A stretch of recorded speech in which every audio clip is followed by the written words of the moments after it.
Hmm.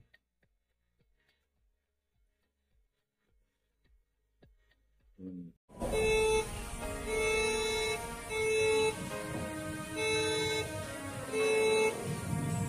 Tapos, dito sa loob niyan, may puti, may nakasulat. Sulat hapon yan mga kawakiwak. Ewan ko kung makikita niya dyan. Yan, sulat hapon po yun. Hindi mababasa, hindi maintindihan eh. Ayan po mga kawakiwak, yung mapa sa loob ng kapsula. Paki-comment po kung alam nyo pong basahin yan mga kawakiwak. Kasi maraming guhit. Wik wik. Wak wak. Wak. Wak.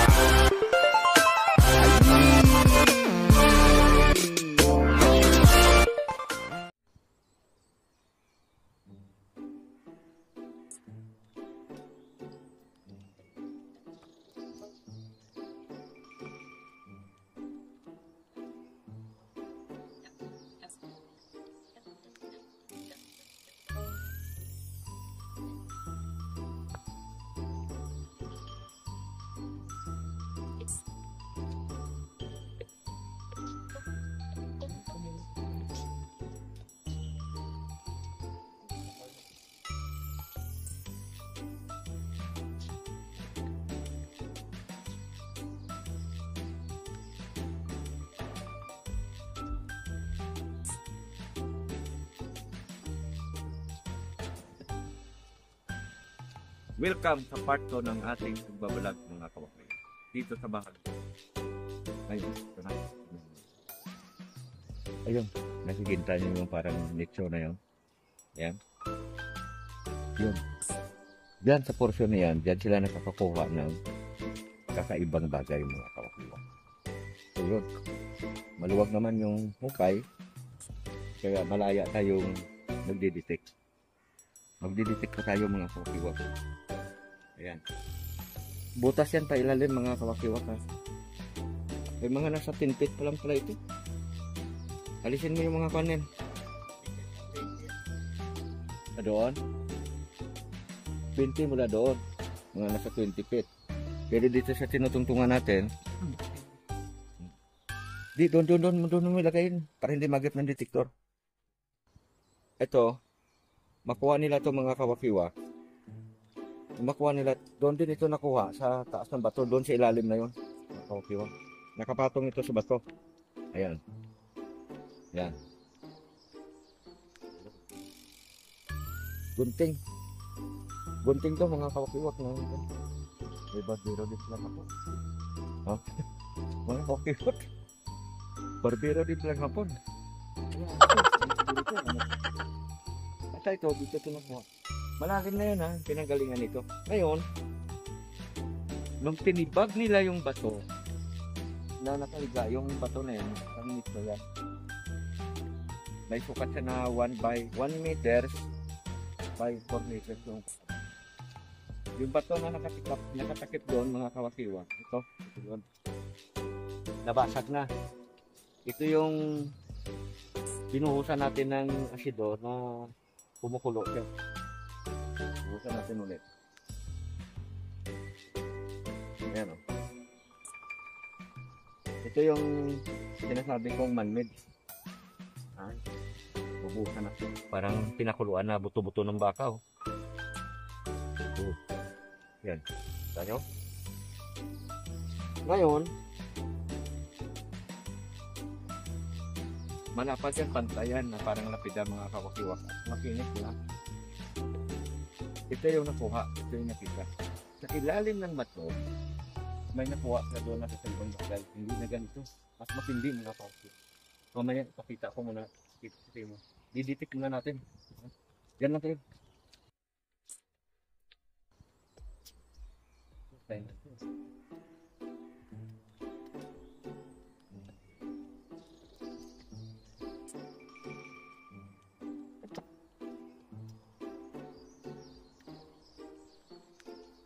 Testing muna natin sa metal yung ating detector kung gagana.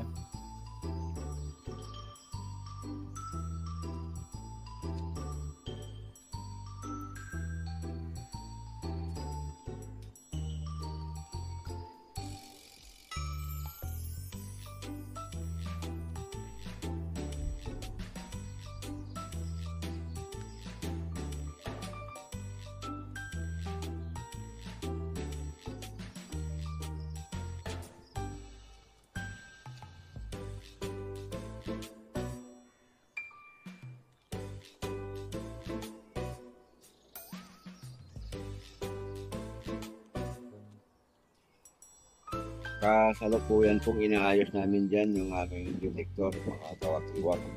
Para kapag nag-detect tayo, sure po, hindi tayo makapalit. Kasi kapag nasa ilalim na yung pag-detect, yung mga kakaiba ng adjustment na gagawin dyan, mga kawak-iwak. At sa medyo sensitive na yung ating metal detector. Yung inuukay po nila dito mga kawakiwak, ito po ay dating kuiba na pinaglunggaan ng mga sundalong Hapon yung panahon pa ng Second World War. Bali, gumuho yung lupa dito. Kaya ngayon, inukay na itong mga grupo na to. Sa simula pa lang, marami na silang nakukuha dito mga kakaibang mga bagay. Kagaya halimbawa ng mga samurai at saka yung mga baril, mga lumang baril. Pero noon pa yon mga kawakiwak. Bali ito ay panibago nilang hukay. Kasi tumigil sila noon sa paghuhukay mga kawakiwak. Kaya ngayon, nagtatangka ulit o kaya susubukan nila ulit kung mayroon ba talagang makukuha mga kawakiwak. A few inches later.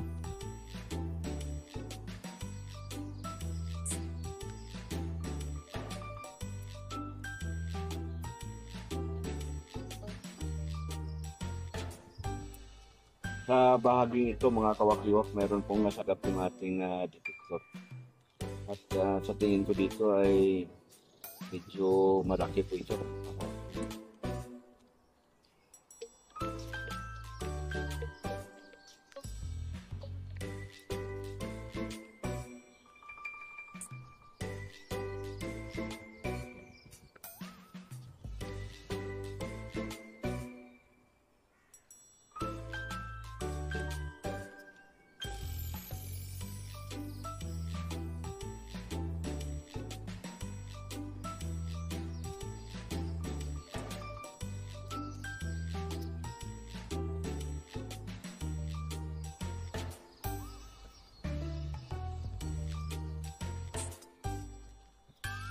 Sinubukan ko rin gamitan ng ating metal pointer mga kawakiwak.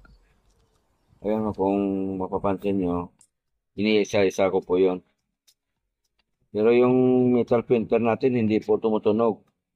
Ibig sabihin mga kawakiwak, ito ay may kalaliman. Medyo malalim po ito ng konti. Kasi kung mababaw lang, kagad-agad, masasagap ng ating pointer eh. At makukuha din natin kagad yung items. Pero sa ganitong eksena, medyo malalim po ito mga kawakiwak.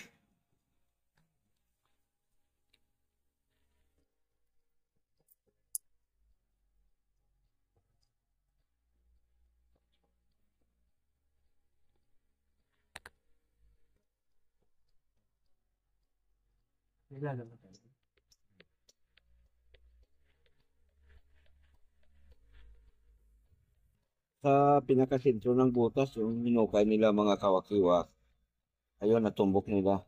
Nandun, may nadidetect tayo. Kaya lang, yun nga, so malalim po ito ng konti, mga kawakiwak. Kasi kung mababaw doon, kung mababaw doon, Itong portion ang malalaman ko itong isa. Yung ba't na babae tayo.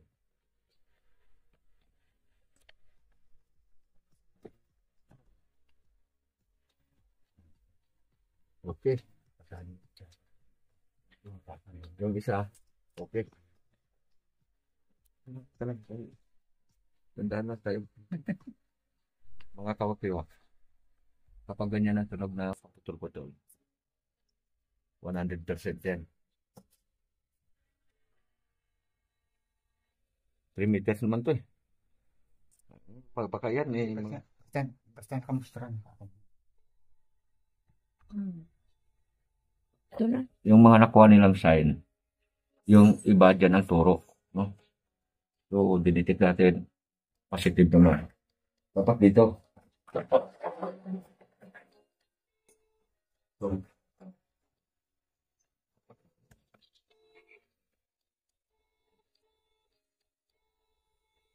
basta itong ganyan to. Mayroon yan. Ha? Bababa pa ako mga kawakiwak.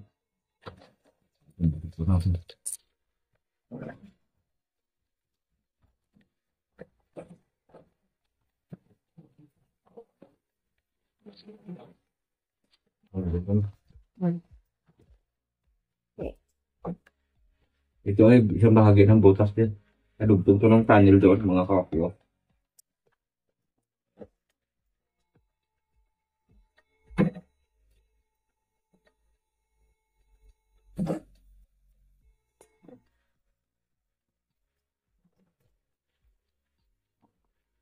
Bibilang.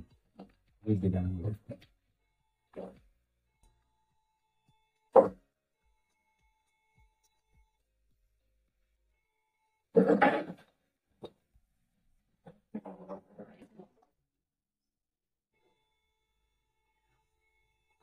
Oh.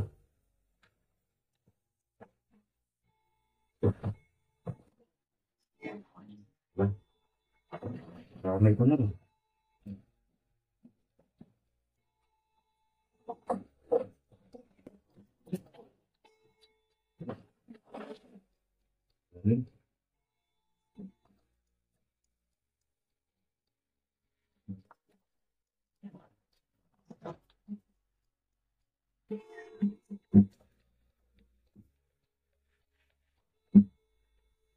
Ang singaw rito, may butas. May butas, oh.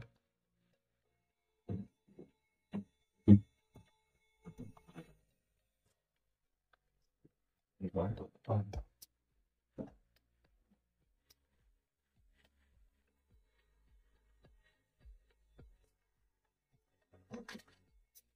Ano?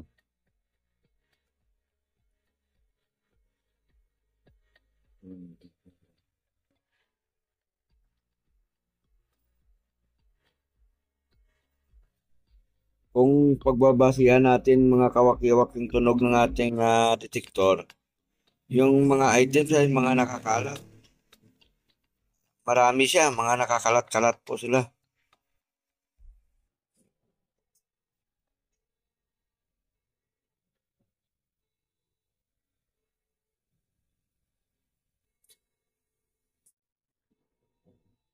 Lakas ng balo.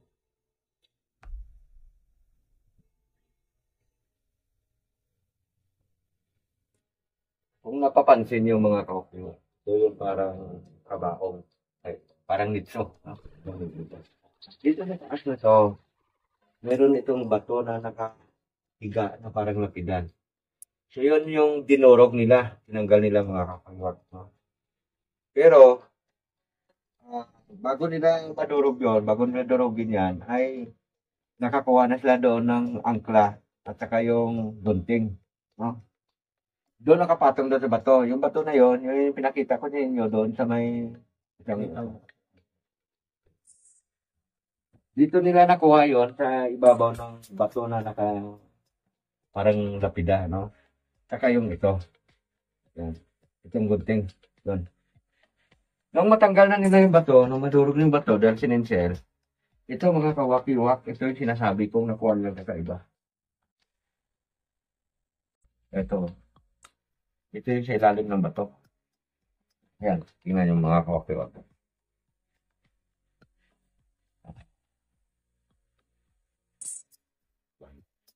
Ayan. Kung makapapansin yung mga kawakiwak, parang punglo siya ng bala, no? Parang ulo ng bala, mga kawakiwak. Tapos, dito sa loob niyan, may puti, may nakasulat. Sulat hapon yan, mga kawakiwak. Ewan ko kung makikita niya dyan. Yan, sulat hapon po yun. Hindi mababasa, hindi maintindihan eh. Ayan po mga kawakiwak, yung mapa sa loob ng kapsula. Paki-comment po kung alam nyo pong basahin yan mga kawakiwak. Kasi maraming guhit. Tapos, ang nakapagtataka naman dito mga kawakiwak, bakit mayroon pa siyang ganito? Ito, parang naka-thread ito, ganyan. Ito ay tanso din ito. Nakatusok dito sa nakabarina dyan sa may sa pinakaulo nung matulis na yun na umusli, ano. Ngayon, ito yung pinakapunglo niya, ito yung pinakaulo, pantay naman. Dito sa tapat niyan, yan may nakauka oh, mga kawakiwak kung napapansin niyo. Parang parang kinayod. Yan oh. May gatla siya rito. So parang may sabitan siya na ganyan. Yan. Ito naman, kung titingnan ko, kulay puti siya. Hindi ko mawari ito kung aluminum ito o platinum. No? Ayan siya. No? Ang napakapagtataka ito, dito mga kawakiwak, nakuha ito dito sa ilalim mismo ng bato. Dito siya. Oh. Ano ba nakapaganyan? Ang tos. Nakaganyan?